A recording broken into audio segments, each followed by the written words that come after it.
Can't think of anything that hasn't been done.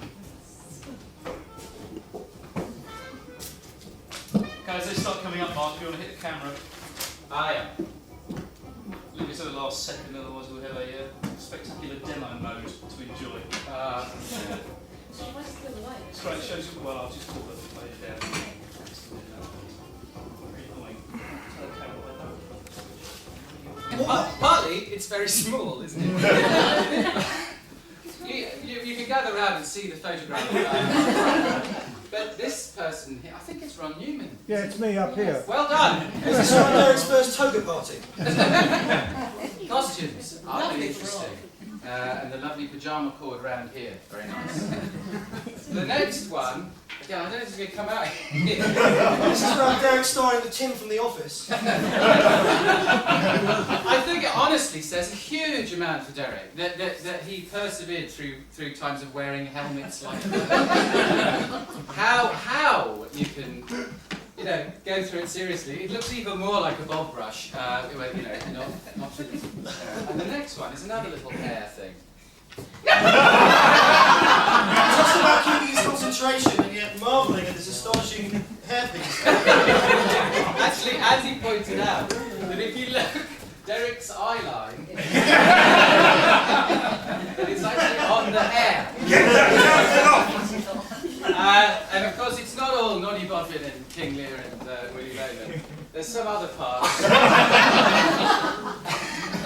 To show the sheer lengths you went to. The lengths you're going to get on that stage. Now, this one here is particularly touching. Derek's doing an interesting bit of nose acting. But the real reason that this photograph is here is it's a particular bugbear of New Venture Productions. Is that sooner or later, there it is. The white piano! No, it's not the white piano. It's the table.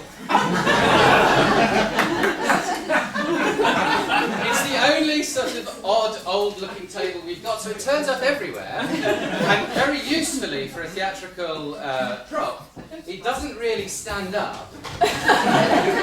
Huge supports in there, and it's also incredibly heavy. So as a theatrical prop goes, it's totally useless. But it's the longest surviving member of the It'll be here after the blast.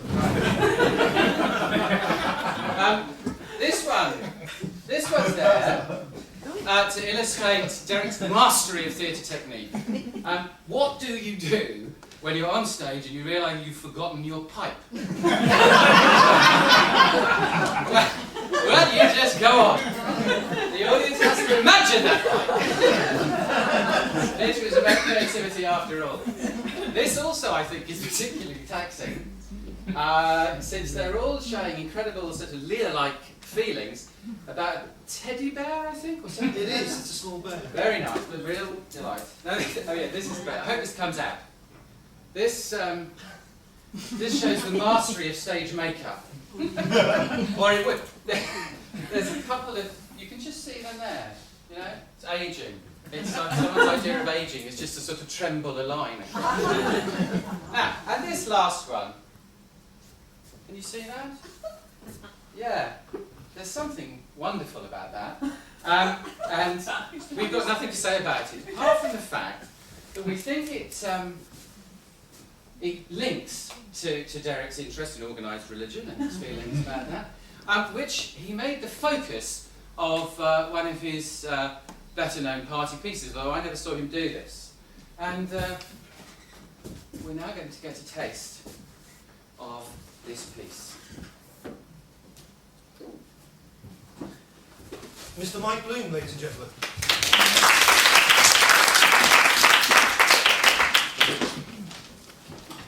First verse, the 14th chapter, the second book of Kings, which my brother Esau is an hairy man, but I am a smooth man. Perhaps I might say the same thing in a different way by quoting you the words of that grand old English poet W.E. Henley, who said, "When the one great scorer comes to mark against your name, it matters not who won or lost, but how you played the game." How you played the game. Words very meaningful and significant for us here together tonight. Words which we might do very much worse than to consider. And I use the word consider advisedly, because I am using it here, you see, in its original sense of consider. Of putting oneself in the way of thinking about something. I want us here together tonight to put ourselves in the way of thinking about something. To put ourselves in the way of thinking about what we ought to be putting ourselves in the way of thinking about. As I was on my way here tonight, I arrived at the station, and by an oversight I happened to go out by the way one is supposed to come in. As I was going out, an employee of the railway company hailed me. "Hey, Jack!" he shouted. "Where do you think you're going?" That, at any rate, was the gist. But you know, I was grateful to him. Because, you see, he put me in mind of the kind of question I felt I should be asking you here tonight. Where do you think you're going? Very many years ago, when I was about the same age as some of you are now, I went climbing in Scotland with a friend of mine.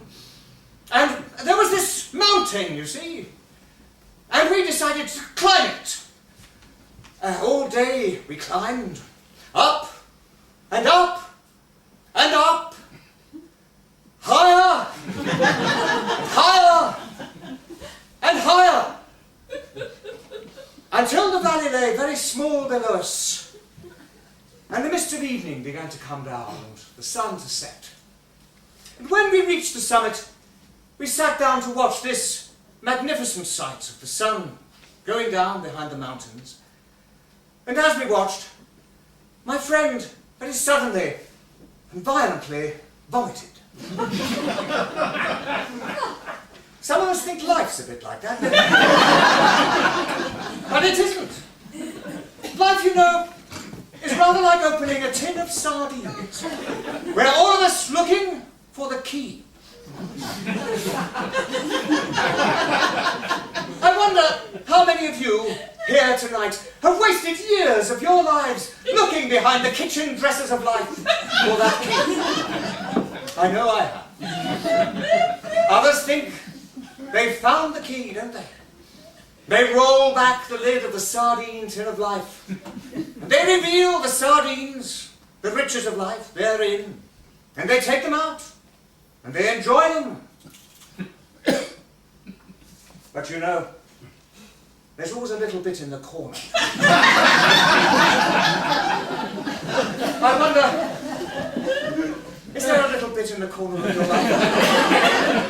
I know there is in mine. And so now I draw to a close, and I want you, as you go out into the world, in times of trouble and sorrow and hopelessness and despair, amid the hurly-burly of modern life, if ever you're tempted to say, "Stuff this for a lark," I want you to cast your minds back to the words of my first text here tonight.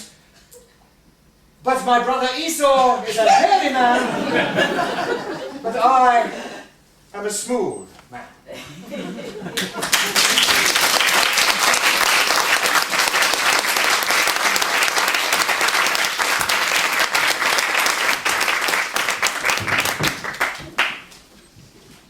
Today, we have naming of parts. Yesterday, we had cleaning. Tomorrow, we shall have what to do after 5. But today, have naming of parts. Japonica glistens like coral in all of the neighbouring gardens. And today, we have naming of parts. This is the lower swing swivel, and this is the upper swing swivel, whose use you will see when you are given your slings.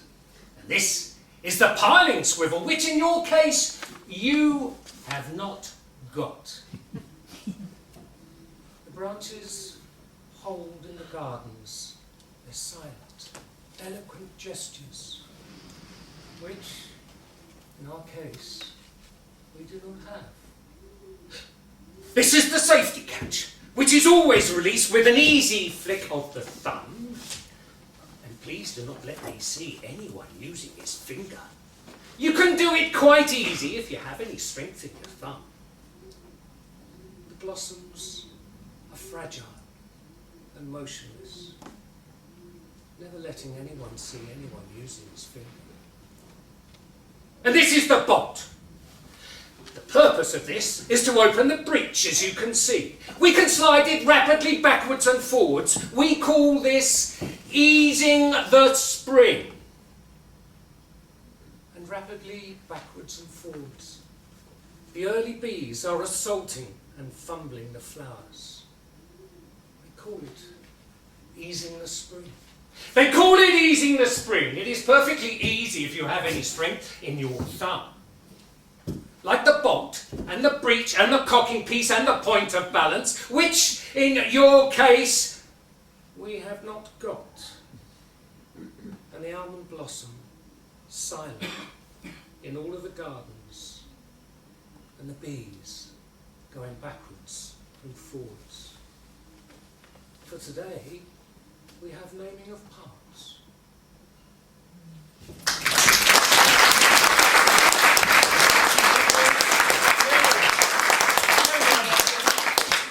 Our next piece is a piece from Hay Fever. Now, Pat has asked me to read this introduction. Pat was originally in this in Hay Fever back in 1983.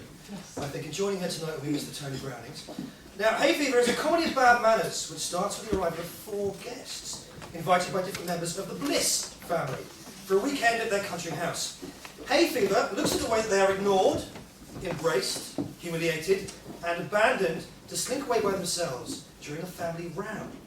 Myra Arundel has been invited by Simon Bliss, with whom she's been having an intrigue that really has designs on his father, David Bliss, a successful author. In this scene we're about to see, Myra and David are finally alone.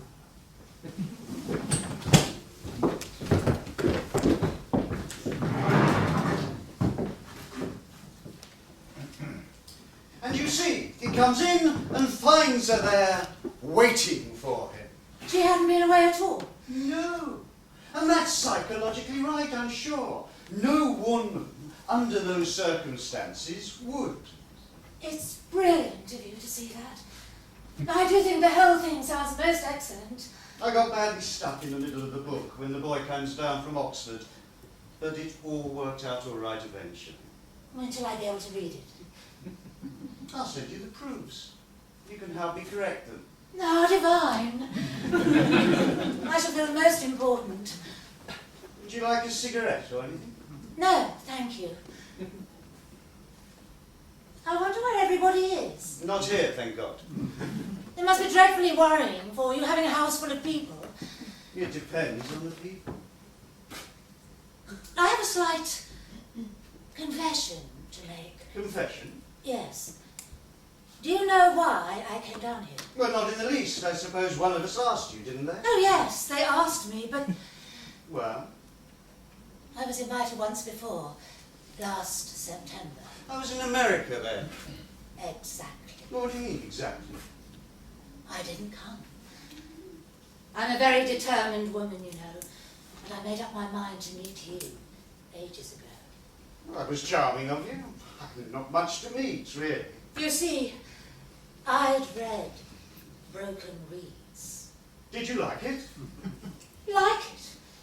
I think it's one of the finest novels I've ever read. There now. How do you manage to know so much about women? I'm afraid my knowledge of them is sadly superficial. No, no. You can't call Evelyn's character superficial. It's amazing. Why are you being so nice to me? Have you got a plan or something? How suspicious you are. I can't help it, you're very attractive. And I'm always suspicious of attractive women on principle. Not a very good principle. I'll tell you something, strictly between ourselves. Do. You're wrong about me. Wrong in what way? I write very bad novels. Don't be so ridiculous. And you know I do, because you are a very intelligent person. I don't know anything of the sort. Tell me why you want to be nice to me. Because I want to be. Why? That you're a very clever and amusing man. Splendid. And I think I've rather lost my heart to you. Shall we elope? David. There now. You've called me David. Do you mind? Not at all. I don't think you're being very kind to me. Well, what makes you think that? You're being rather the cynical author, laughing up his sleeve, the gushing admirer. I think you're a very interesting woman and extremely nice looking. Do you? Yes. Would you like me to make love to you? Really? Thought you wouldn't say things like that. I've knocked you off your plate. I'll look away for a moment and climb back on it again. This is wonderful. That's right. Now Now then what? then, you're adorable. You're magnificent. You're tawny. Tory? But don't argue. It's a sheer affectation. Affectation's very No, nice. it isn't. It's odious. You mustn't get I'm not cross. in the least cross. Yes, you are. But you're very alluring. Alluring. Terribly. I can hear your brain clicking. It's very funny. That was rather rude. You've been consistently rude to me for hours. Well, never mind. Why have you? I'm always rude to people I like. You like me? Terribly. How sweet of you. But I don't like your methods. Methods? What methods? You're far too pleasant to occupy yourself with the commonplace. And you spoil yourself by trying to be clever. Thank you. Anyhow, I don't know what you mean by commonplace. You mean you want me to explain? Not at all. Very well, I will. I shan't listen. You'll pretend not to, but you'll hear every word, really. You're so inscrutable and quizzical. Just what a feminine psychologist should be. Yes, aren't I? You frighten me dreadfully. Darling. Don't call me darling. Well, that's unreasonable. You've been trying to make me all the evening. Your conceit is outrageous. It's not conceit at all. You've been firmly buttering me up because you want a nice little intrigue. How dare you? It's true. If it weren't, you wouldn't be so angry. I think you're insufferable. Myra. Don't- Dear Myra. Touch me. Let's have a nice little intrigue. The only reason I've been so annoying is that I love to see things as they are first, then pretend what they're not. Words. Masses and masses of words. Well, they're great fun to play with. I'm glad you think so. Personally, they bore me stiff. Myra, don't be so statuesque. Let go my hand. You're charming. Let go my hand. I won't. You will. You're perfectly sweet. David. You must admit, it's an enchanting amusement. Am I interrupting something? Are there any chocolates in the house? No, David.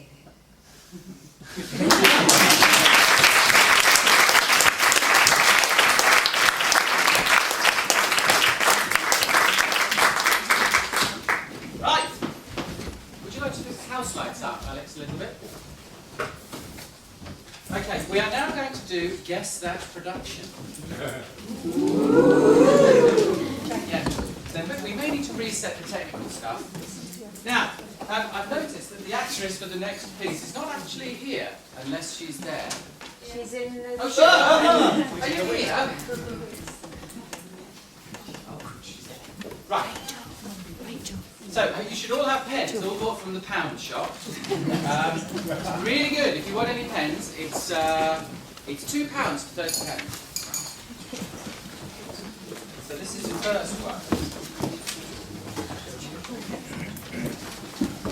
I keep talking. That was good. Very good. Very good. This is, I think, the first multimedia show. Oh no, it isn't. I've just seen Helen. This is carrying on a long and honourable tradition of theatre using a variety of newfangled technology. Julius Caesar. Absolutely top of the level. That model there is a Sony, and just about ready. Has everyone got a pen? Yeah. Could you test your pens? Well, no, because they're £1 for 15. You know, there's bound to be a few duds. Have a little look. Could you make some notes about this evening and then give them to Martin about 1 o'clock in the morning? Yes, very good. Yes, humour. Okay. Can you all see that one? Yeah. Yes. Okay. Perhaps if you take the stage lights down, Alex. Leave the house lights up so they can see what they're writing on. So that is mystery production number 1. What is that? It remains a mystery to me. What should we give you a few clues? Yeah. The Seven clues in nights in a ballroom. The clue is in the picture, but if you look very carefully, what are these people doing? They're playing cards. They're playing cards, and they're all men. Apart from this one, that's very helpful. These two may possibly be married. Do you want another clue? Yes. Okay, it's a comedy. It's a very, very funny comedy.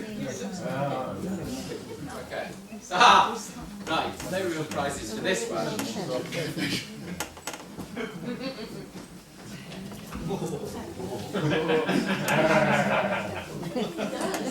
That's number 2. Oh, yes. Number 3. Very difficult one. They may need a clue for this.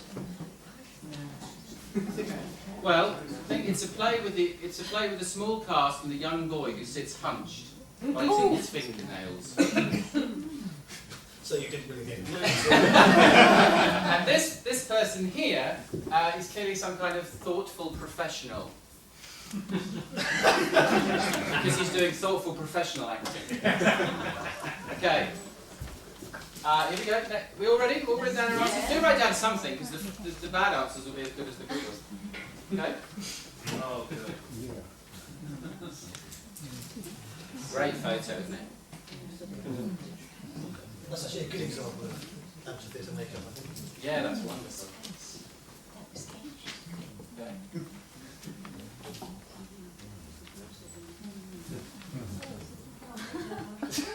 Coal miner's daughter. It's actually an episode of what's that compo thing? Last of the Summer. Last of the Summer Wine, isn't it? It's like the boys are in some kind of escapade. That's a wrong answer in the bar. Okay. Behind you. I don't think I'd win. Yeah. Now, if anyone knows what this one is, this would be great. Because my guess was wrong earlier on. Oh, I'm sorry. You all written down your choices? Should we do them all now or keep a few back for part 2? What do you think? Do them all now. Do them all now? What number's that one? That one was number 7.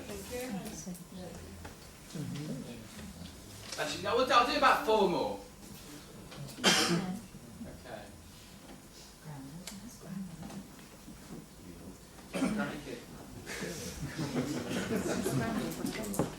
That's a play set in an institution. That's right.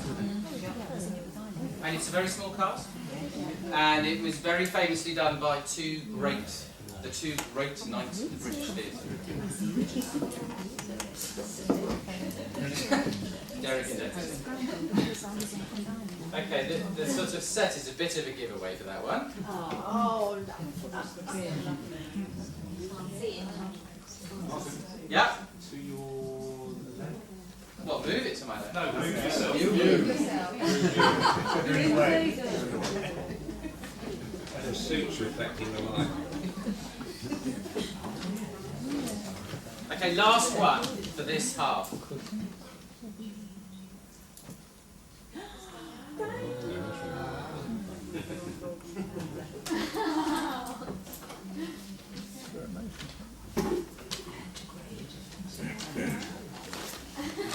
All seen? All done?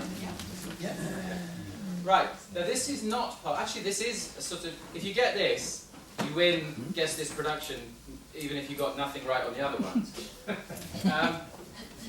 Because we're now moving into our Shakespeare section.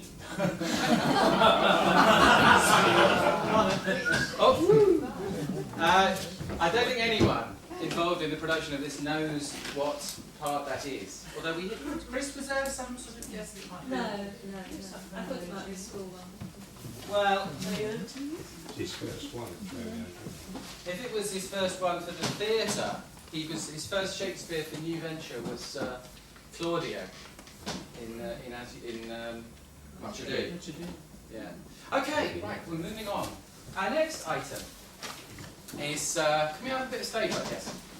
Next item is the first of our Shakespeare section, which is going to end the first half. We're going to end by looking at some videos of the man himself in action from Lear. We're going to start off with an extract from Taming of the Shrew. This is interesting because nobody knows why it's actually in the evening.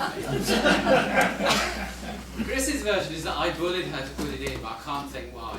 So we have to come up with a reason why it's in, and this is the reason, is that had Derek ever shown any interest in this play, such that he would have liked to direct it, it is very clear that he would have cast Andy as Petruchio, because he had Andy Costello, who he had an deservedly exceptionally high opinion of. And so we're going to see Andy Costello. And No pressure whatsoever. no pressure. The bar is set very high for this. So this is the scene from The Shrew where Petruchio meets Katharina for the first time. Andy Costello and Peter Tank.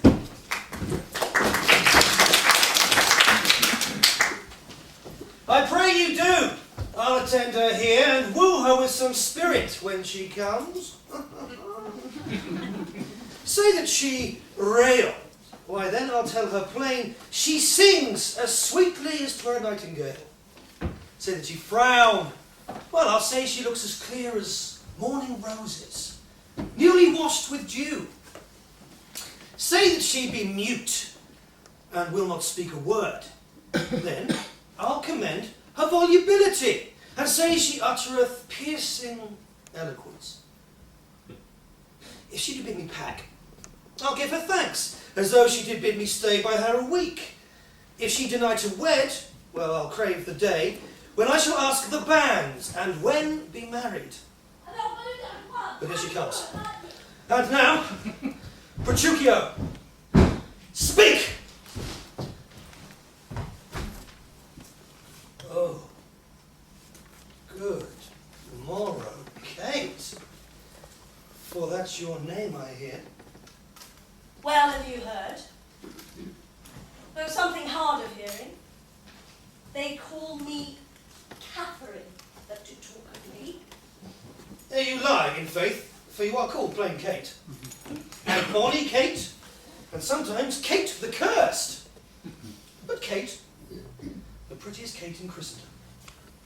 Kate of Kate Hall. My super dainty Kate, for dainties are all Kates, and therefore, Kate, take this of me, Kate of my consolation. Hearing thy mildness praised in every town, thy virtues spoke of, and thy beauty sounded, yet not so deeply as to thee belongs, myself am moved to woo thee for my wife. Moved? In good time. Let him that moved you hither move you hence. I knew you at the first you were immovable. What's immovable?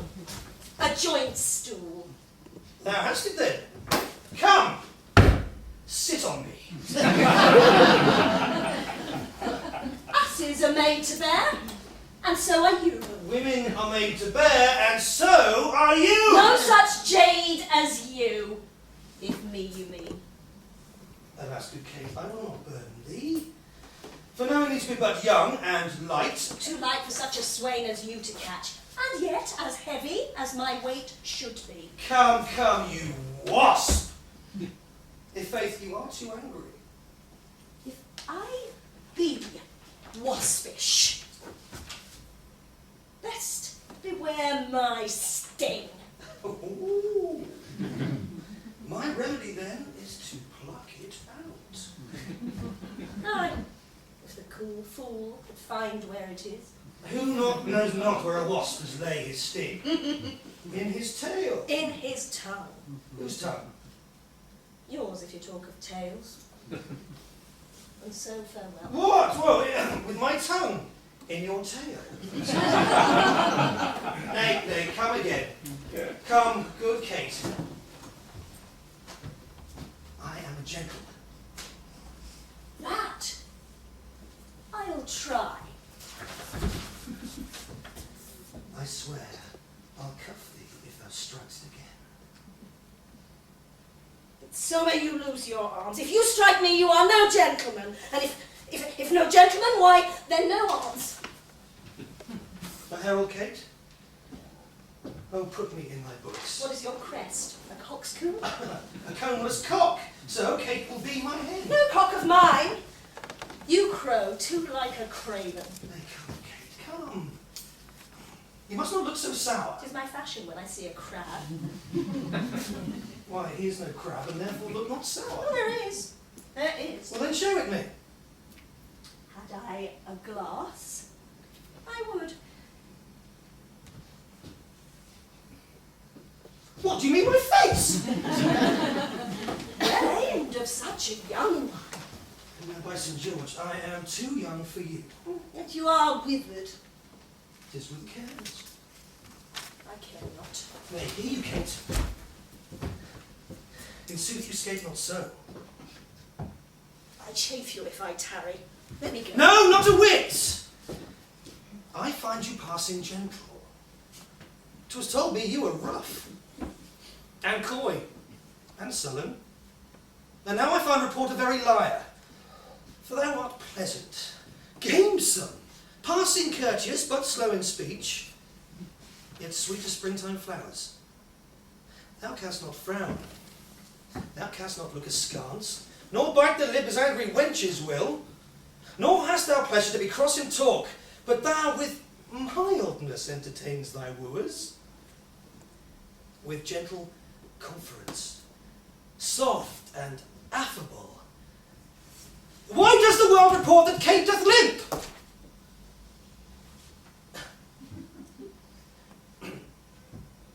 O slanderous world. Kate, like the hazel twig, is straight and slender, and as brown in hue as hazelnuts, and sweeter than the kernels. Oh, Kate, let me see thee walk. Oh, thou dost not halt!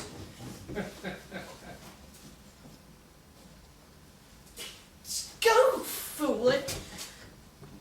Where thou keep'st command. Did ever Diane, excuse me, did ever Diane so become a grove as Kate, this chamber with her princely gate? Oh, Kate, be thou Diane, and let her be Kate. And then let Diane be chaste and thou pure. Diane be sportful. Where did you study all this goodly speech? Well, it's extempore. My mother's wit. A witty mother. Witless else her son. Am I not wise? Yes. Keep you warm. Marry, so I mean, sweet Catherine, in thy bed. And therefore, setting all this chat aside, thus, in plain terms, your father consented that you shall be my wife. And your dowry agreed on, and will you, I will marry you. Now, Kate, I am a husband for your turn, for by this light, whereby I see thy beauty that doth make me like thee well, thou must be married to no man but me. For I am he, and born to tame you, Kate, and bring you from a wild Kate to a Kate conformable to other household Kates.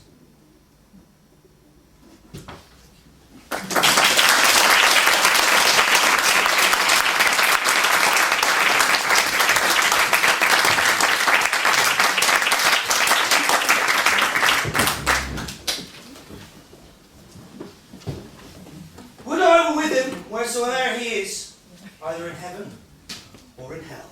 Nay, sure, he's not in hell.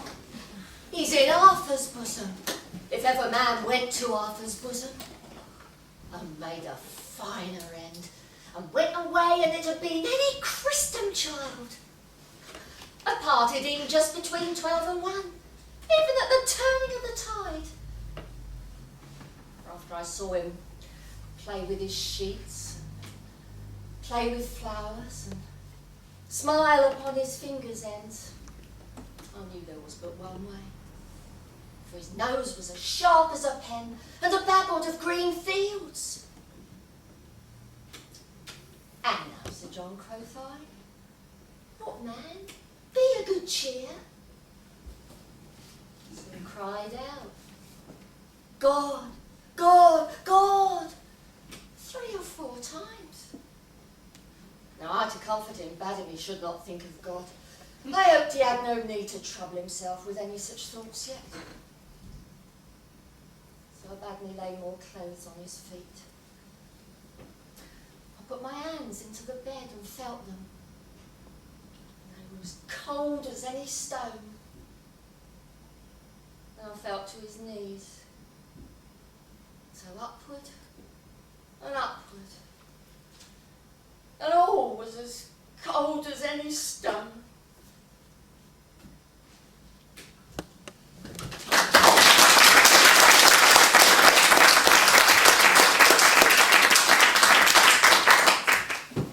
Jill Fenner reading Death Full Stop.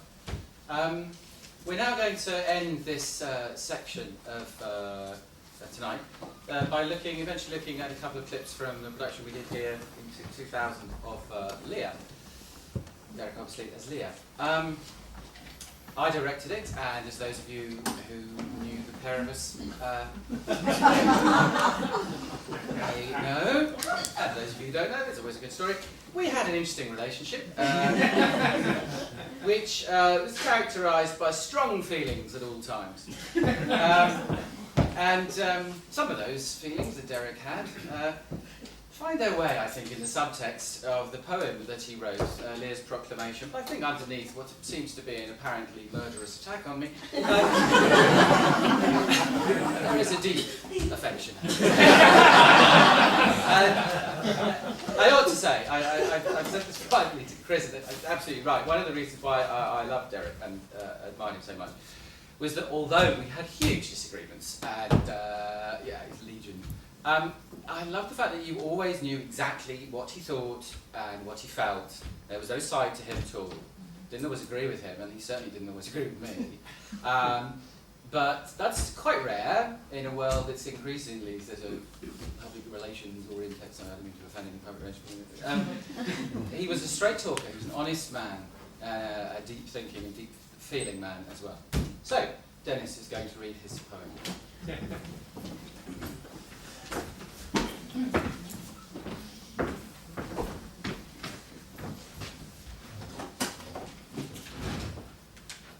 Tonight, in recognition of the bard, and consequent upon his awesome power to chain such vast imaginings to the page, a play will be performed by such a team as has not congregated heretofore. A gathering of men of yeoman stock, with some who have the skill yet to appear as women. Let me have no more of that. This play will celebrate, as we are told, the annals of our reign, and therein tell the history of a great and noble king, whose wisdom, kindness, greatness doth ascend to heights of true nobility, and the great and monstrous cruelty of his kith and kin. All shall attend, and let it be decreed that this performance by my power shall be a true success. And afterwards, for sport, the cast shall set the director in the stocks. And in my name shall set him to rehearse his sins before the court. Then shall they name his punishment, that he shall be forced to enumerate all the events that led him to this pass, and play them all again some different way. And then, again, and yet again, until he knows not where he is nor what he does. And thus the wheel shall turn, and he shall curse all the things that didn't happen at dress rehearsal.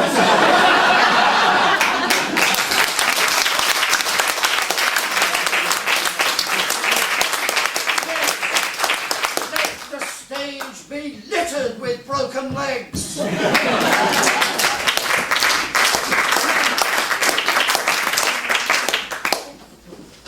So we're going to see two scenes from Lear, two scenes from Lear. Good God, until their greater pleasures first be known without a censure. We are not the first to invest me in having heard the right. Shall you not see these daughters and these sisters? No. No, come, let's away to prison. We two alone will sing like birds in a cage. When thou hast asked my blessing, I'll kneel down and ask of thee forgiveness. And so we'll live and pray, and sing, and tell old tales, and laugh at gilded butterflies, and hear poor Rose talk of court news, and he'll talk with me too. Who loses, and who wins, who's in, who's out. Now take upon us the mystery of things as if we were God's spies, and we'll wear out in a walled prison packs and sects of great ones that ebb and flow by the moon. Take them away. Sacrifices my good ear, the gods themselves throw incense. And I court thee. He that passed us shall bring a brand from heaven and fire stench from falsehood. He won't by mine. The good year shall devour them flesh and fell, and they shall make us weep. We'll see him starve first.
kept your friend. Take it away. I beg upon you. Take this murderous hole, and I have saved her. Now she's gone forever. Oh, Cordelia, stay a little. What is this? Voice was ever soft, gentle, low. Excellency, I killed the slave that was hanged. This room I was, he did. Did I not, fellow? I have seen the day of my good fighting fashion, I would have made him skip. But I am old now, and these same crosses spoil me. Well, up the hole. Mine eyes are not at the best, I tell you straight. Fortunes and fabric, suits and up and hated, one of them we behold. This is a dull sight. Are you not Kent? The same. Your servant Kent. Where is your servant Kai? Oh, he's a good fellow, I tell you that. He'll strike out quickly too. He's dead, what? I'm that very man. Oh, see, that's great. From your first difference and decay has followed in your sad footsteps. You're welcome. All his cheer is dark and deadly. Your daughters are dead and have foregone themselves. I shall indeed. He knows not what he sees, and vain is it that we present us to him. You, lords and noble friends, know our intent. What comfort to this tragic day may come shall be applied. For us, we will resign, showing the life of this old majesty, to him our absolute power. You, to your rights, with boot and such addition as your honours have more than merited. All friends shall taste the wages of their virtue, and all foes the cup of their deserving. Oh, see, And my poor fool is lying. No, life. Why should a dog, a horse, a rat have life and thou no friend at all? No, come no more. Never. No. Never.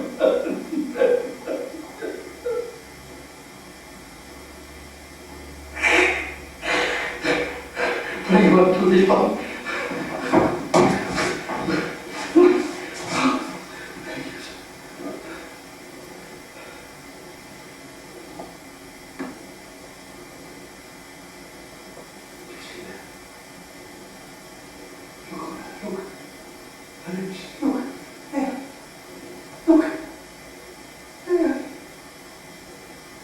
Thanks, my lord. My lord. Great art, pretty great. Look up, my lord. Vex not his ghost. Oh, let him pass. He hates in the wood upon the back of his tough won't stretch him out and won't go. He's got a need. He was so long. But usurped his life. Our present business is general law. Friends of my heart, you twain, rule in this realm, and the gods state sustain. On journey, sir. Shortly to go. My master calls me, and I may not say no. The weight of this sad time we must obey. Say what we feel, not what we ought to say. The oldest have borne most, and we that are young shall never see so much, nor live so long.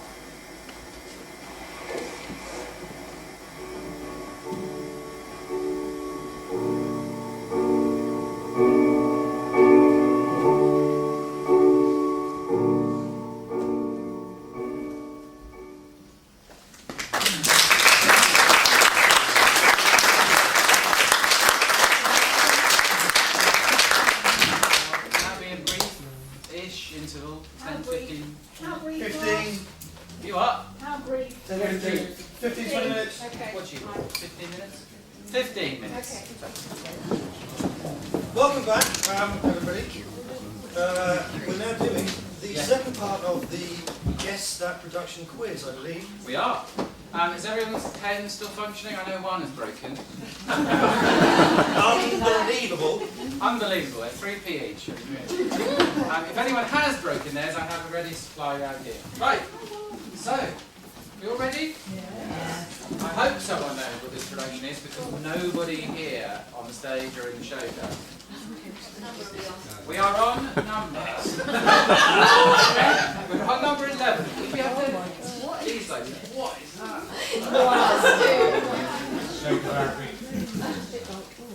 that?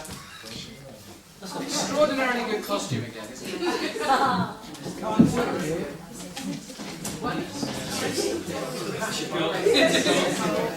He's in the wrong play. The pole's very good. Yes, isn't it?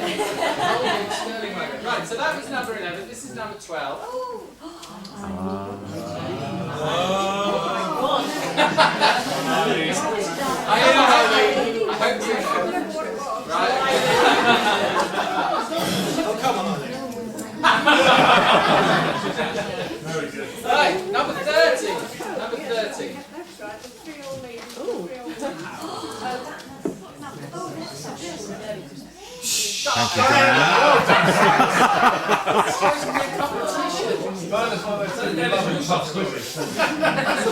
Sorry. Right, we all got them? Okay, big surprise, this one.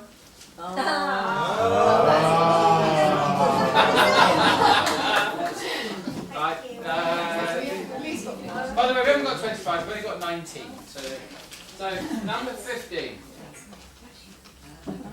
Errol? Step down. That one is number 15. Ladies and gentlemen, number 15. 16. It's great, isn't it? It's at the table. You don't get any marks. Derek's remembered his pipe. If you look closely, the table is in most of these photos. Okay,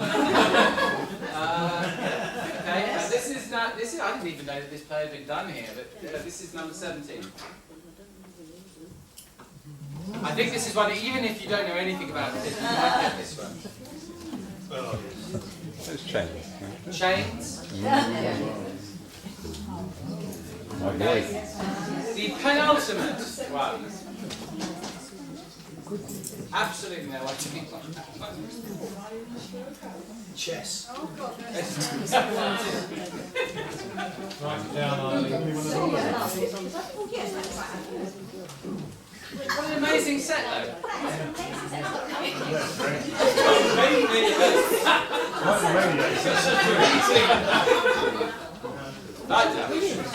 And then number 19. Don't get any, but it's there. Dull. Yeah. It's got to be. Is it? That's amazing. Okay. And we will collect those in and give you the mystery. We'll work out who's got the mystery prize. But it does mean that you're going to have to stay around in the bar. Yeah, and you will introduce Silence, please, ladies and gentlemen. The next piece is a piece from a play called Brief Lives by Patrick Garland. Chris told me a funny story about this earlier on. And this was I think Derek did this in the 90s at some point, performed this part in Brief Lives. And Chris there was being the prompt on the end of the row, as she usually was, often was with Derek, sitting on the end of the row with a book. And after the show, a member of the audience was overheard to say that she loved the show. It was a fantastic show, apart from that awful woman sitting at the end reading a book throughout. So now, giving no prompts, I'm sure I'd like to introduce Mr. Nick Betteridge.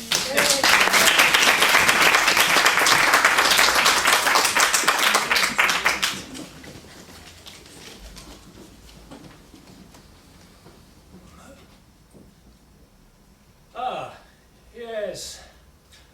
Sir Walter Raleigh. Sir Walter Raleigh was a tall, handsome, bold man. His blemish was that he was damnable proud. He had a most remarkable aspect, an exceedingly high forehead, long-faced, sour-lipped, kind of piggy eye.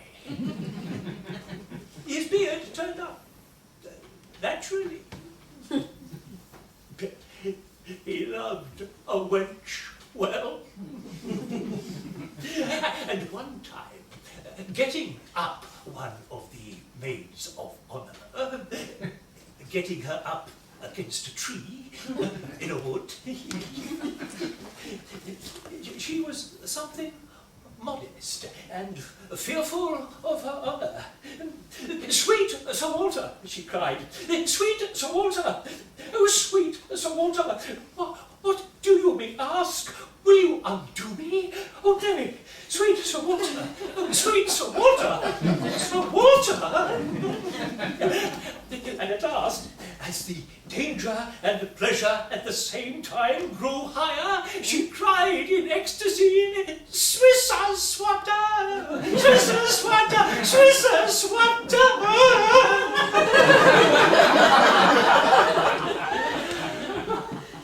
She proved with child.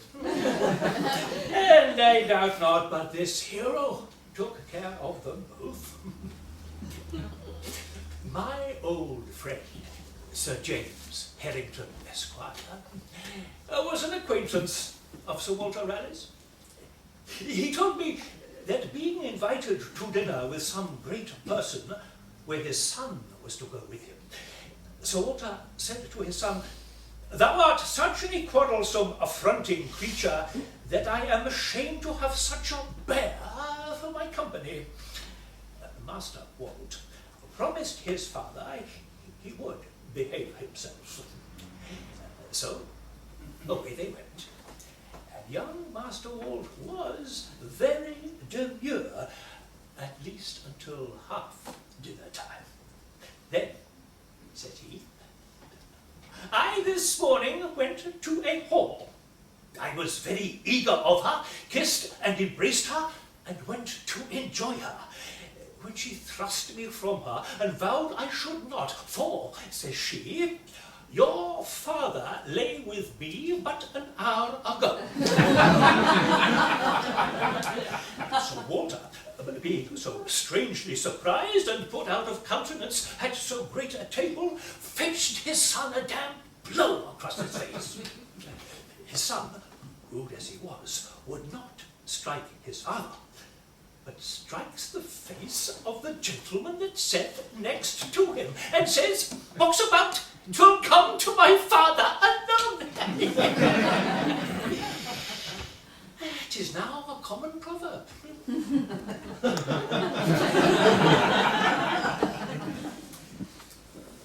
Sir Walter was a person in every way, as King Charles I says, of whom a prince would be afraid of rather than ashamed of. The time of his execution was contrived to be on my Lord Mayor's day, that the pageants and fine shows might draw away the people from beholding the tragedy of one of the gallantest worthies that ever England bred. The scaffold was erected in the old palace yard, upon which, after 14 years' stay of execution, his head was struck off. Being asked which way he would lay his head along the block, as he stretched himself along it, he said, "So the heart be right. It is no matter which way the head lie." Such abundance of blood issued from his veins that showed he had a stock of life enough to have continued many years, though now above 80 years old. And this was the end of great Sir Walter Raleigh.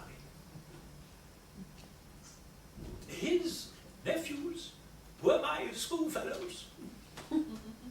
They had excellent tunable voices and played their parts well on the viol, but all proud and quarrelsome.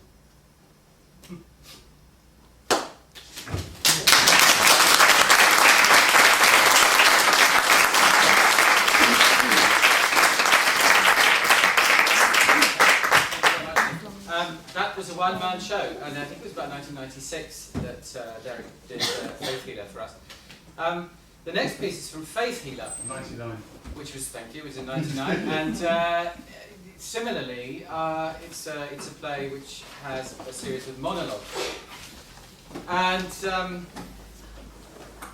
I met Tim in a pub the other day, strangely, and we went back to my place and we started to read Faith Healer, just because we were talking about this evening. And we stayed up till 3:30 in the morning reading it. It's a spellbinding piece. And Tim asked me at one point to read Derek's bit. And I did, not very well. But that did put, well, not at all well, and that's the point of the story, is that in trying to do it, I realised what Derek did. It was absolutely phenomenal performance. Someone in this room, I won't embarrass him by saying, came to see it on the first night and then came back for the next 6 nights to see it. An astonishing piece of acting. Really heartrending and funny. Quite brilliant. But I'm only sorry we haven't got a video of that, because that was a remarkable evening. And to reprise sections of that show, we have Maggie Clune and Tim Bissett.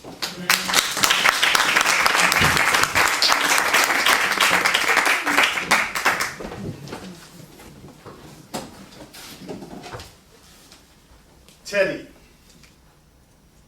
Yes, let me tell you about Teddy, my manager. Cockney, buoyant, cheerful, tiny nimble feet, dressed in a cord jacket, bow tie and a greasy velour hat.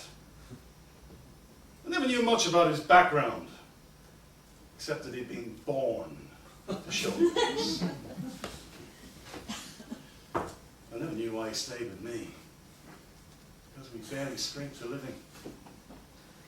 But he had a kind of devotion to me, I think, and a vague sense of being associated with something spiritual. That gave him satisfaction. If you met him in a bar, he'd hold you with those brown eyes of his.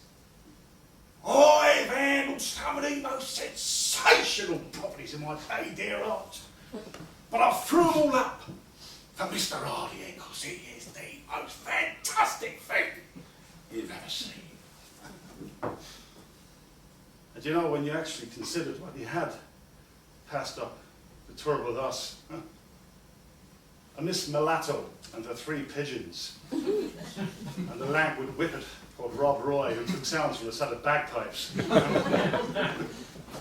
Humbling precedence if I were given to pride. And he always believed, all along, right up to the very end, that somewhere, someday, somehow, something fantastic was going to happen to us. Believe me, dear aunt, sometimes when we had barely enough petrol to get us to the next village, believe me, we are on the point of making a killing. He was a romantic man. When he spoke of this killing, I would have this fairy tale image in my mind of being summoned to some royal bedroom and the learned doctors being pushed aside, and I'd raise the sleeping princess to life, and we'd be wined and dined for 7 days and 7 nights and sent away with bags of sovereigns. Perhaps he wasn't romantic. Perhaps he knew that's what I'd think. Perhaps he was a far more perceptive man than I knew. And then there was Grace. Kinloch Burby's where the baby's buried. 2 miles south of the village. In a field.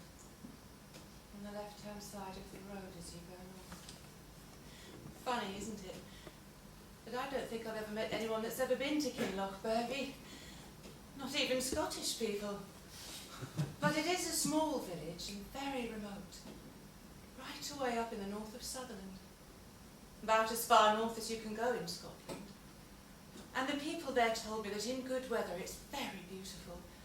And you can see right across the sea to the Isle of Lewis in the Outer Hebrides. We just happened to be there, and we were never back there again, and the week we were there it rained all the time.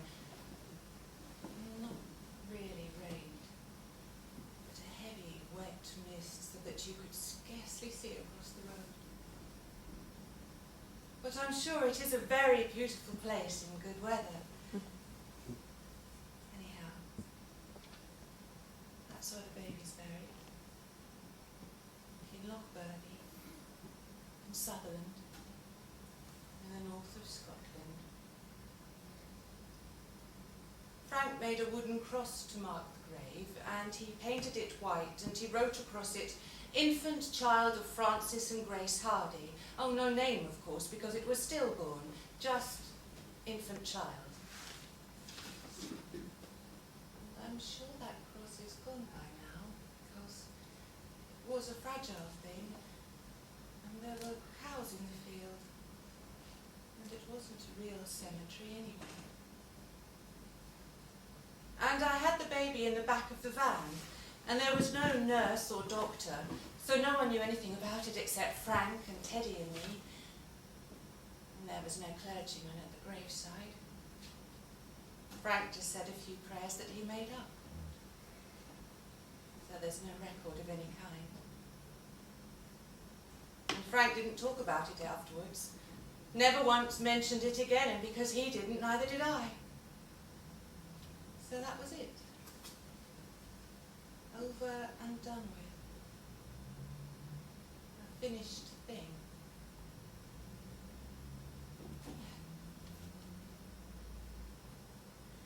But I think it's a beautiful name. Kinlochbervie. A complete sound. A name you wouldn't forget easily.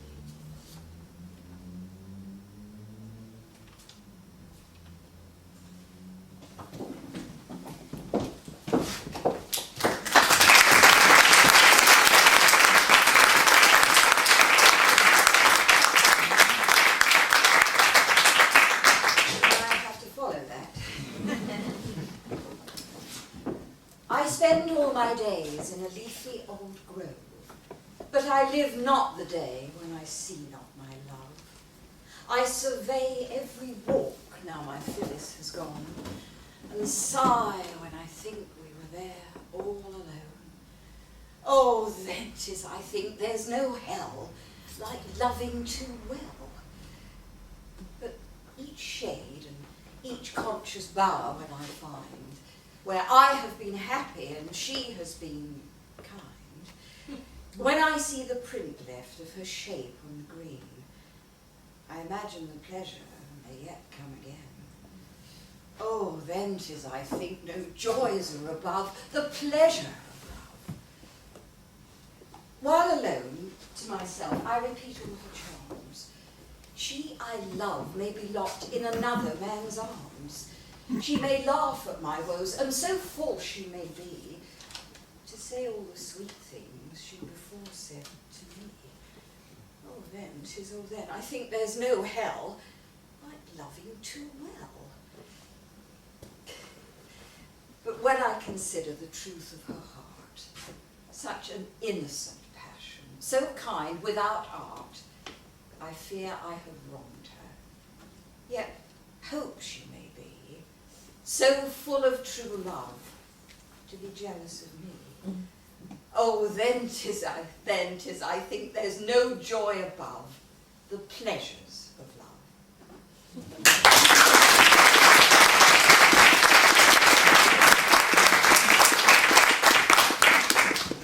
Sheila Baker there was reading an extract from The Hollow Crown, which Derek and Brenda took on tour, and I would like to, would you like to explain what it is you're going to read? Yes, I will.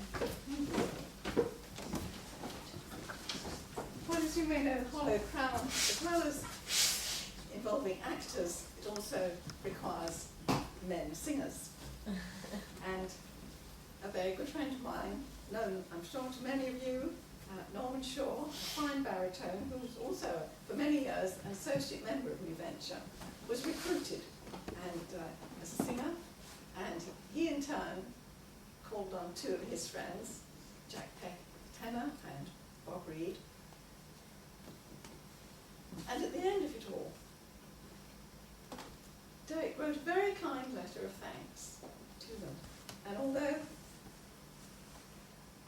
it in itself is a tribute to others, I feel that it expresses so clearly Derek's warm generosity of spirit. I should like to read it to you, if I may. Dear Norman, I cannot let The Hollow Crown finish without thanking you properly for all your work in connection with the production. Considering the fact that you had little or no knowledge of the club and no personal contact until the first rehearsal, you took a great deal on trust, and I acknowledge myself most fortunate to have been put in touch with you. I was delighted with the overall success of the show, and the accomplished presentations of the singers added so much to the quality we strove to achieve. It was a pleasure to work with you and your colleagues, and I hope we will have the opportunity to meet socially and maybe to work together again in the not too distant future. As I do not know the addresses of Bob and Jack, may I ask you to do me one last favour and complete the enclosed envelopes and post them on my behalf. Many thanks. Yours sincerely, Derek Mason.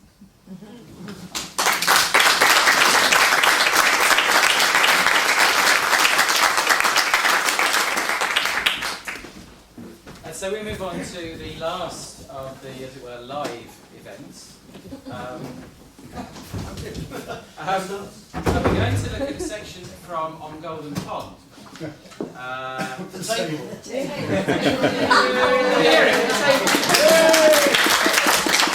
Top table. Top table.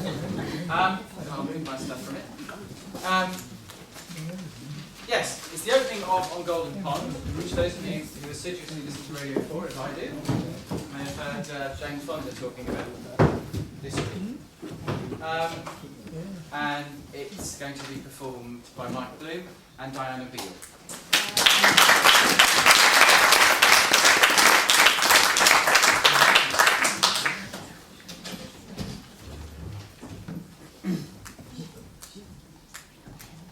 The phone works. Yes, I think it does.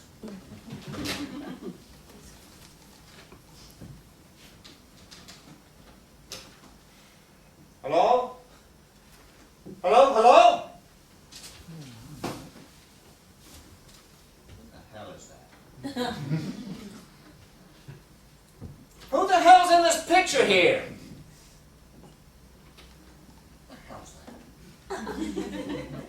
Oh, hello. Yes, hello. Who is this? Oh, the operator. Oh, hello. How are you? How nice. What do you want? You called, you must want something. No, I didn't, you know, no. Wait a minute, yes, I did call you, but that was a long time ago. You never answered. I see. Well, here you are. How are you? How nice. Listen, this is Norman Thayer Jr. over on Golden Pond. Golden Pond. It's in New England, dear.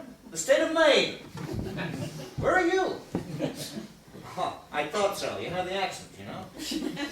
Well, it doesn't matter. Golden Pond is very near wherever you are. I have something I'd like you to do, if you could. Call me up. Can you do that? Yeah. I want to check my phone and make certain it rings. Hasn't been around all winter that we know of. May have lost its whatsy. Thank you, dear. Do you have my number? Well, I should think you would. What do you mean, written on the phone? Nothing written on the phone. Oh, wait a minute. Wait a minute, I see what you mean. I can't make it out. Nope. Sorry, too small. I should write the numbers bigger. Well, you'll have to look it up, dear. No, I haven't a clue. It has a 9 in it, that's all I know. I suppose there are a lot of numbers with 9s. Well, it's in the book. You must have a book. Norman Thayer, Jr., State of Maine. Fine. Thank you very much.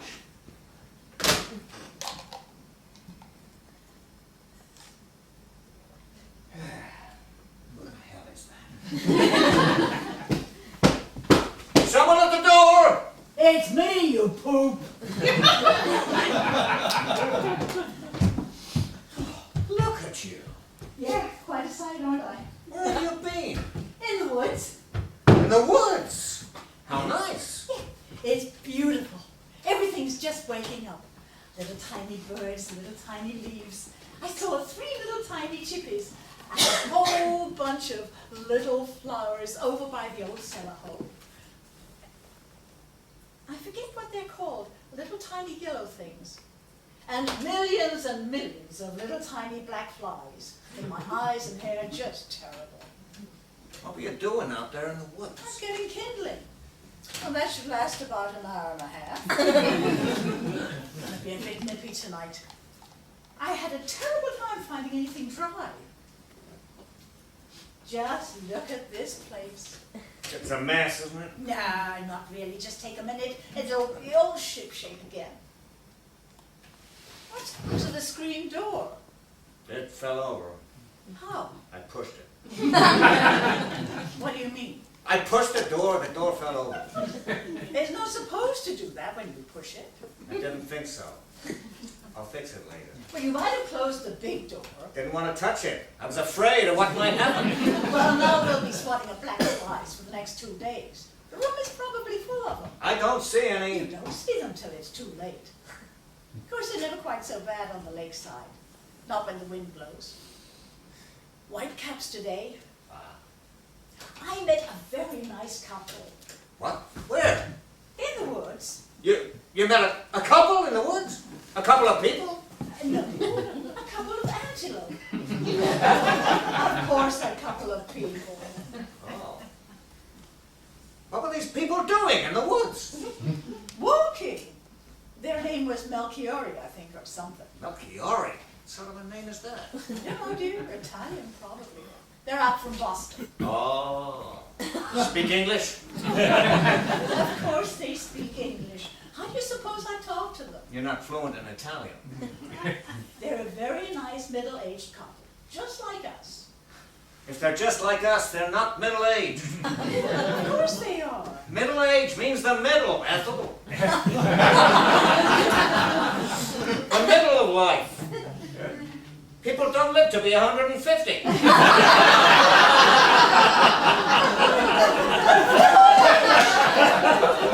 We're at the far edge of it. We're not, you know. We're not middle-aged. You're old and I'm ancient.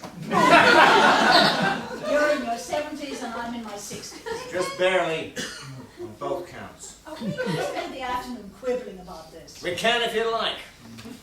The Melchiors, whatever their age group, are a nice couple. That's all. They're staying up at the Putnams while the Putnams are in Europe. The Putnams know about this? Yes, they're best of friends. Well, that's what Mrs. Melchior said. Ha, ha, ha. Oh, Lord. They've invited us for dinner if we like. Oh. I don't know about that. I'm not sure my stomach's ready for rigatoni. We didn't discuss the menu. Mr. Melchiori says he's a fisherman. Maybe we'd have fish. Oh. He says you could go along with him anytime you'd like. Fishing. Oh. Well, wouldn't that be nice? Have someone to fish with? Oh, yes. Well, I'll tell Mrs. Melchiori next time I see her that we'd be delighted to come to dinner. Good. Now, let's see what we've got here. Guess who else I ran into? You ran into someone else? What's it full of people? What's this place called? There was only Charlie. Who's Charlie? Charlie. The mailman. Oh! What was Charlie doing in the woods?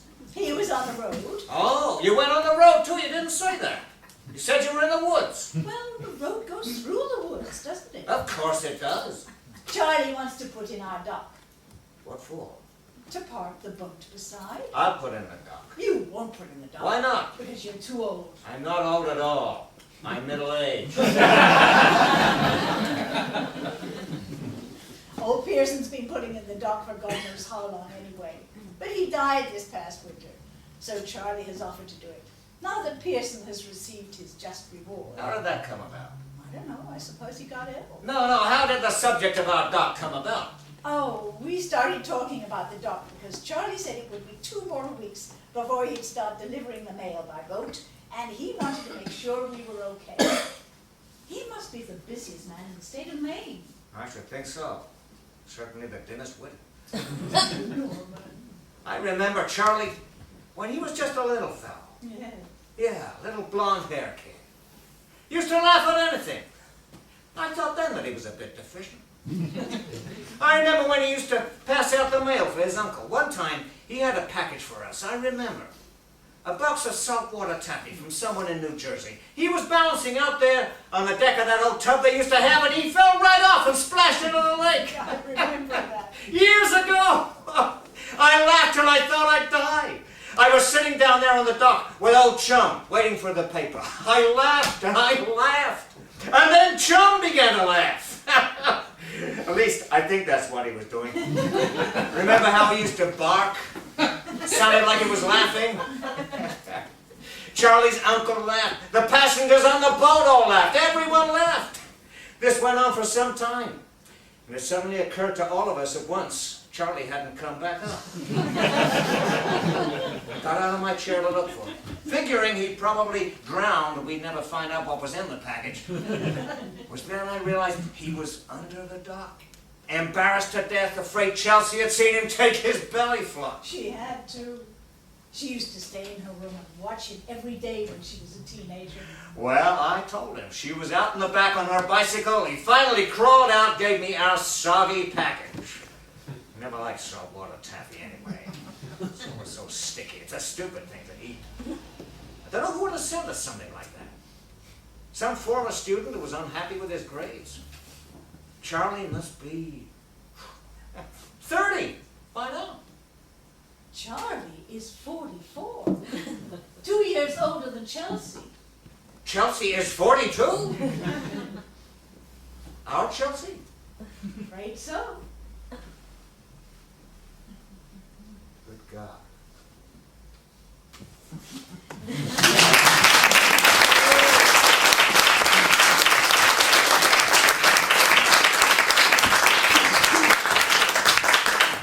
Okay, which leaves the last video sections. Tonight we're going to look at a couple of sections from Our Mutual Friend. We're going to look at them in reverse order, the way they appeared in the play. We're going to look at Weg, played by Jerry, getting his hugely deserved comeuppance at the end of the play, and then we're going to end the evening, apart from another contribution, with looking at how they meet in the very first part of the play. I ought to say that the video of Leo I thought was very good quality. The video of Our Mutual Friends looks like it's been sort of painted by an impressionist. It's not quite so sharp, so please bear with it.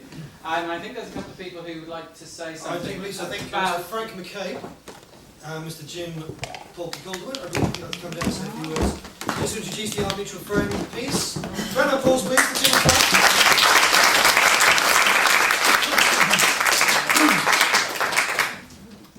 Sort of introduction. I just wanted to say a few words, actually, about Eric. For me, he was the man, as a lot of people, I think, felt.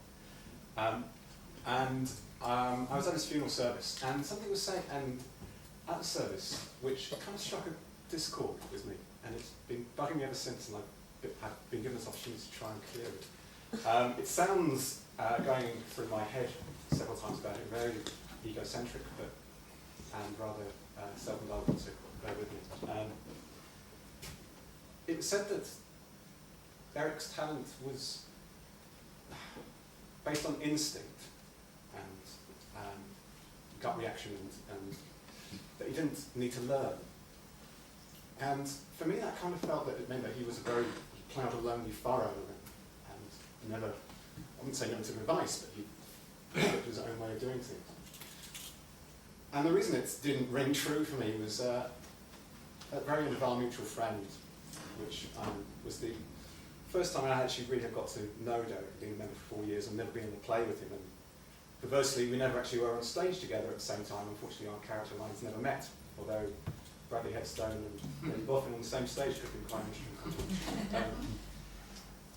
And anyway, during the production, I had seen such fantastic things on stage that it got to the point where night after night, I'd find myself just sitting with a group of other people who would all be watching through a gap in the curtains of Derek's performance.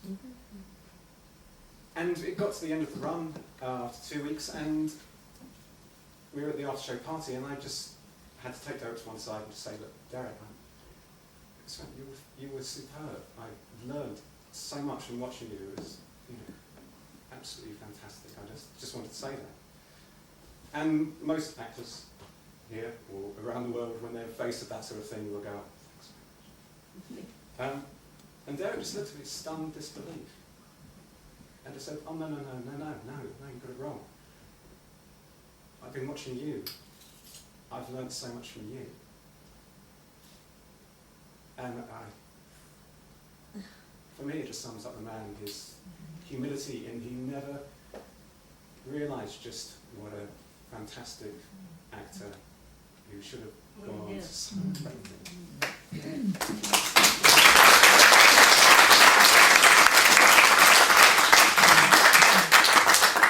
I agree with all that. I'm really pleased we're going to watch the first scene where Boffin wake me, because that was actually my first experience of working with Derek. It was the first scene I directed him in ever. And I remember it really clearly, maybe Jerry remembers it too. It was downstairs in what is now the bar. Jerry and Derek read through the scene a couple of times, and I rather self-importantly proceeded to tell them what the scene was really about. So we worked quite quickly, quite efficiently, two very good actors, and they got to where I wanted them to get to quite quickly. So, fantastic. Derek then said, we've got time to do it the other way. And not wanting to admit I didn't know what the other way was, I said, yeah, that's fine, we can do it the other way, Derek. So off he went, and then proceeded to show me what the scene really meant. And with typical good grace, after that he said, which one of those would you like? I said, I'll leave that to you, Derek. Either or, you know.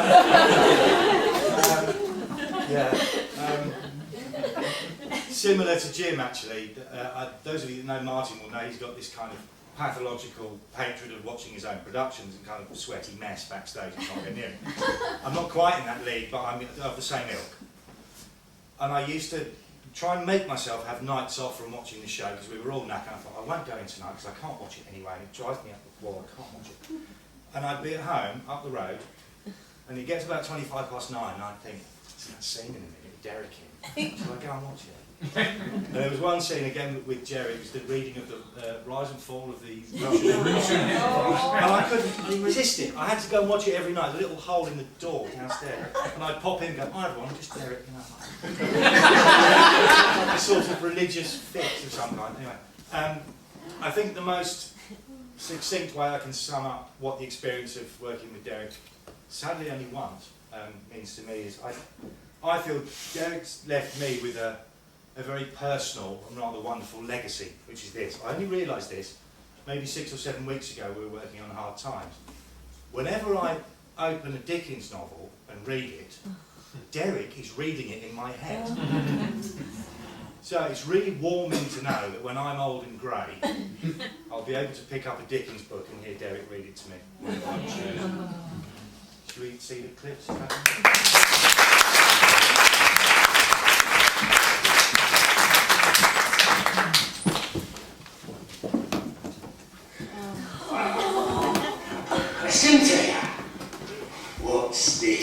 Middle Earth.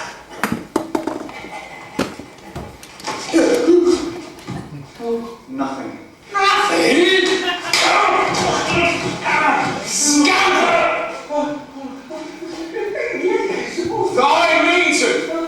I pay £1,000 for leave to knock your brains out. Now listen, scoundrel, and look at that Dutch bottle. That Dutch bottle, scoundrel, contains the last will of many wills made by old Harlow. That will, sir, leaves everything absolutely to my noble benefactors and yours, Mr. and Mrs. Boffin. Consequently, scoundrel, the paper you have relied upon for the success of your whole scheme is worth about as much as the glass in that bottle.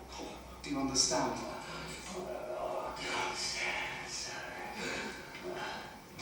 You ought to be very grateful, scoundrel. First, that you're not on your way to a prison cell. And second, I did not tear your head off and throw it in the street. Well, I'm sorry that me and Mrs. Boffin can't hold a better opinion of your little one forced to entertain. But I wouldn't like to see you worse off than when I found you. So just let me know before we part what it would cost to set up us. Well, sir, when I first had the honour of making your acquaintance, I did have a few ballots which I might say were above being priced. They cannot be paid for, and you'd better not try. If you beg your pardon, sir, I was putting the case to you. I had a very fine collection of ballots. Well, a new stock of gingerbread, a trace, and a stool, but I say that, I leave it up to you. So I don't know what to body that. Well, if there were likewise a set of trestles, which an Irish person needed to be a judge of trestle once paid. Sixpence, sir. A stool and an umbrella, sir. But I must say, I leave it up to you, sir. Here's your Oh, no, sir. I couldn't take that. Not in all fairness to yourself. Then don't.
It's damn.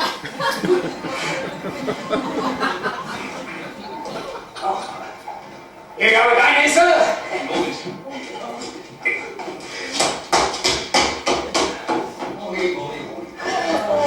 Good morning to you, sir. Do you remember me then?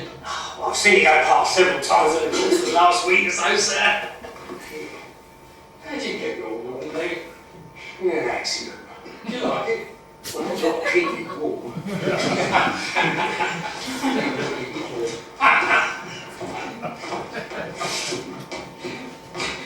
Did you ever hear the name Boffin? No, I never did. Do you like it? Well, now I can't say I do. Why don't you like it? I don't know why, but I don't at all. Oh, I'll tell you something now, mate. You sorry you said that. My name's Boffin. Well, I can't help it. Yeah, chance. Do you like the name of Nicodemus? You know, but Nick or Noddy. It's not, sir, a name that I'd wish anyone that I'd respectful to call me by. I don't know why. Noddy, Boffin. Noddy. That's my name. Nick Noddy, Boffin. What's your name? Silas Wick. And I don't know why Silas, and I don't know why Wick. Well, now, look, mate, I want to make a sort of offer to you. remember when you first saw me? Let me think, I'm quite sure. Was it Monday morning? That's right, Wick. And what do you think I was to do with you? If I was to judge, sir, you were glancing your eye down the street. No, Wick. I wasn't listening. Was you indeed? Yes, Wick. No, not in any dishonourable way, Wick. No, I had my ear out to catch them songs you were singing. You don't have another story, do you? Because I've been thinking your breath. I don't have another one, but I'll tell you what, sir. You can use this one. It's a pleasure for me to stand.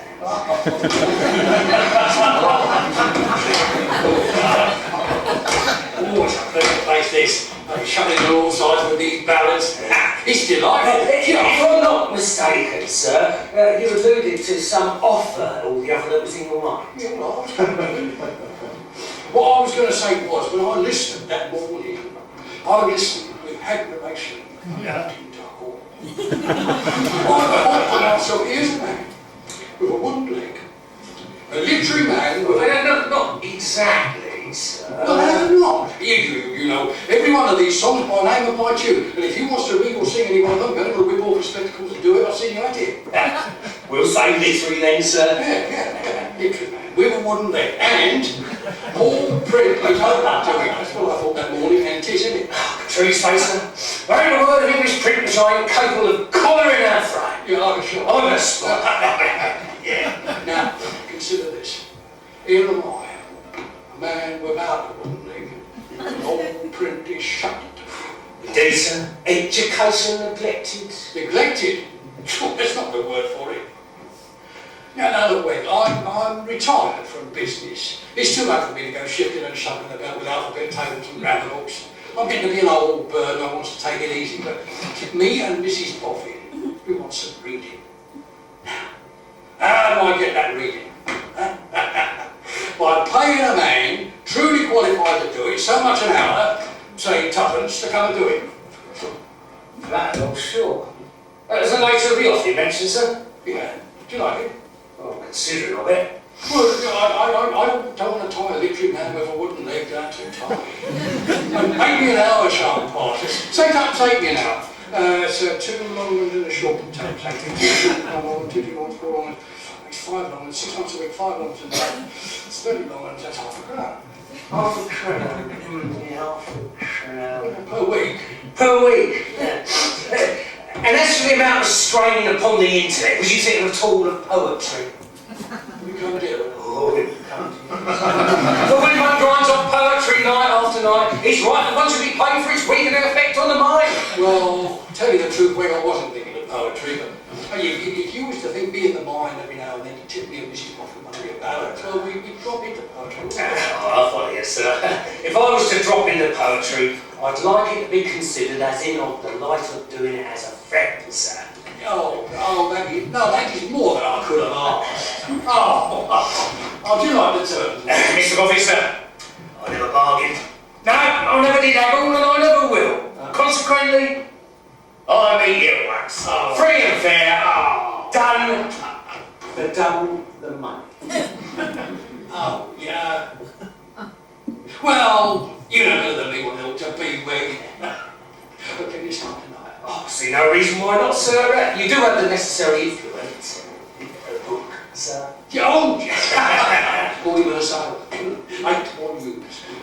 Red and gold, ribbon in every volume to keep the place where you live, sort of. Now, his name. His name is The Decline and Fall of the Roman Empire. Jeez. You know him, No, well, I haven't actually been slapped right through him lately, sir. I haven't been otherwise employed, but know him. What? The old rising and falling off of the old Brucian, sir. I'll tell you what, rather since I was no higher than your skip there, sir. I'll name the hour. 8 o'clock, sir. Your address? Where I live is called the Bower. Ask for Arnold, the Harmony. You'll be booked right. Oh, I'll be waiting, wait. No, please, no patience to be done. One fist again, wait. Morning. So now, on his official request, as an expounder of mysteries. The coins jangle, the whips are said.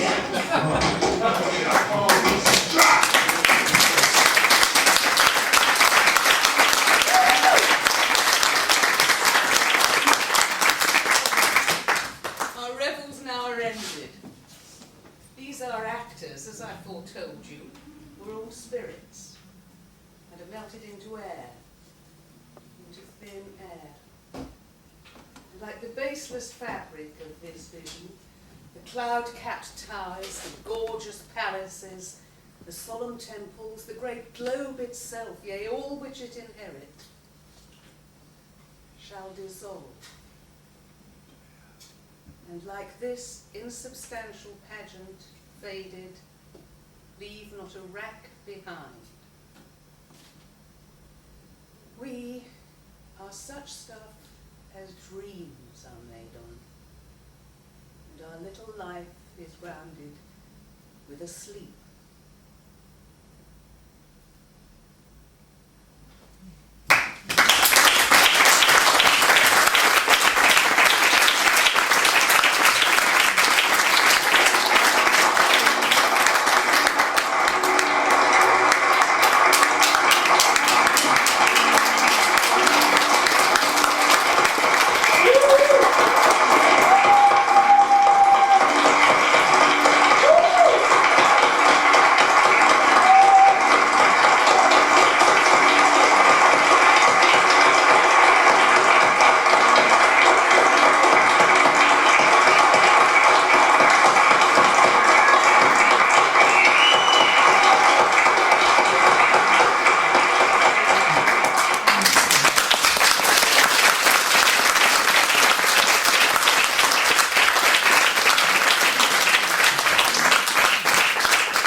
It has. I want to also thank Chris as well.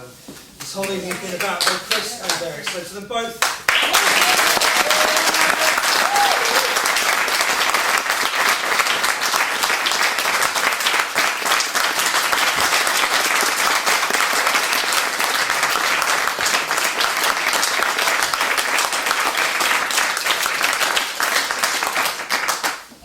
The bar will be open, so carry on. And you need to hand in your guess that production after, to me on your way out. Do you want your pen back? No, it's far too expensive. Thank you.